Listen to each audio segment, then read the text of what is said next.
नमस्कार मंडळी, मी ओमकार पवार आपल्या सर्वांचं अंतरंग कलाकारांचेच्या नवीन भागात स्वागत करतो. तर मंडळी, गेल्या काही वर्षांपासून आपण आपल्या शोभायात्रेत दंडकाठी हा खेळ सादर करीत आहोत.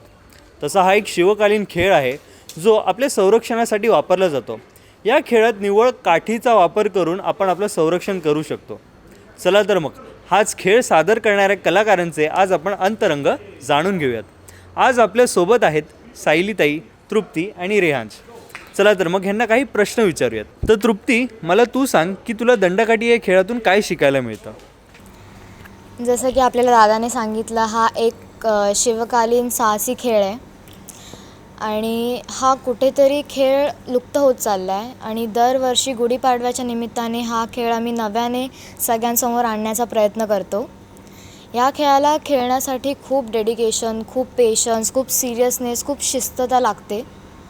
तसं तर आम्ही मुळात खूप मस्तीखोर आहोत, पण जेव्हा हा दंड आमच्या हातामध्ये येतो त्यावेळेस आम्ही ती मस्ती सगळी विसरून जातो आणि फक्त राहते ती डेडिकेशन.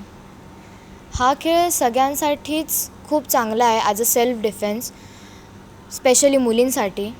तर माझं असं म्हणणं आहे की हा खेळ सगळ्यांनी खेळावा. तर सायलीताई, आता तू मला सांग की आपण गेल्या काही वर्षांपासून हा खेळ सादर करीत आहोत, तर तुझा विशेष अनुभव कसा होता? कित्येक वर्षापासून मी या शोभायात्रेचा एक पार्ट आहे. फिजिकल इन्व्हॉल्वमेंट तर आहेच, बट एक इमोशनल पण अटॅचमेंट झाली आहे.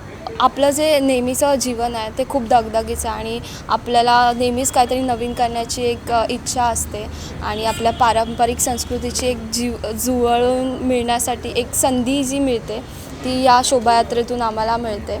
माझा पर्सनल लेवलवर एक असा अनुभव आहे की कोणता पण लढाई प्रकार असू दे, आपली पेशन्स लेवल, आपला सेल्फ कॉन्फिडन्स, फोकस, ह्या सगळ्यांची एक टेस्ट होते आणि त्यातूनच आपलं एक व्यक्तिमत्व येतं जगासमोर.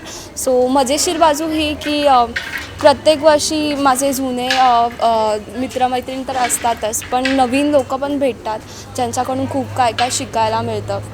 आणि जेव्हा आम्ही स्टार्ट केलेलं लाठीकाठी तेव्हा आमच्याकडे खूप मोजके पार्टिसिपंट्स होते आणि आता बघितलं तर आपल्याकडे मोर दॅन 30 पार्टिसिपंट्स आहेत. प्रेक्षकांचा जो प्रतिसाद आहे तो कोणत्याही कलाकारासाठी खूप महत्त्वाचा असतोच, आमच्यासाठी पण आहे आणि आम्हाला भरभरून प्रतिसाद मिळतो आहे त्यांचा. त्यांच्यामुळेच कदाचित आम्हाला दरवर्षी नवीन करण्याचा एक उत्साह असतो. तर मंडळी, आज आपल्यासोबत आपला छोटा कलाकार रेहांशसुद्धा आहे. आणि रेहांशचं कौतुक याकरिता, कारण बघायला गेलं तर आजकालची सगळी शाळेतली मुलं आपल्या मोबाईलमध्ये व्हिडिओ गेम्सच खेळत असतात, पण कुठेतरी आपल्या विभागातील मुलांना आपली संस्कृती जपण्याची ओढ आहे. आणि त्या सर्व मुलांना, शाळेतली त्याची मित्र असो किंवा विभागातील मित्र असो, सर्वांना त्यांनी कुठे ना कुठे प्रोत्साहित केलं आहे आपलं दंडकाठी हा खेळ खेळण्यासाठी. तर रेहांश, आता तू मला सांग, तुला हा खेळ खेळण्यासाठी कोणी बरं प्रेरित केलं? तर दादा, जेव्हा मी पहिल्यांदा माझ्या बाबांना हा खेळ खेळताना पाहिलं तेव्हाच मी ठरवलं की मला पण हा खेळ शिकायचा आहे. तर हळूहळू मी हा खेळ शिकलो आणि गुढीपाडव्याच्या दिवशी आम्हा सर्वांना बघूनच माझी इतर मित्रही हा खेळ खेळण्यासाठी सहभागी झाले. तर मित्रांनो, ही सर्व मंडळी गुढीपाडव्याच्या दिवशी अगदी परफेक्शनने आपला परफॉर्मन्स पार पाडत असतात. पण आता मला सांगा, तसं बघायला गेलं तर दंडकाठी म्हटलं की दुखापत ही होणारच, तर त्याच्या निगडीत तुमच्याकडे काही किस्से आहेत का? नक्कीच.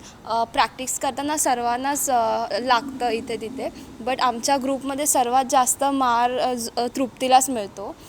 एक खूप असा विनोदी किस्सा आहे.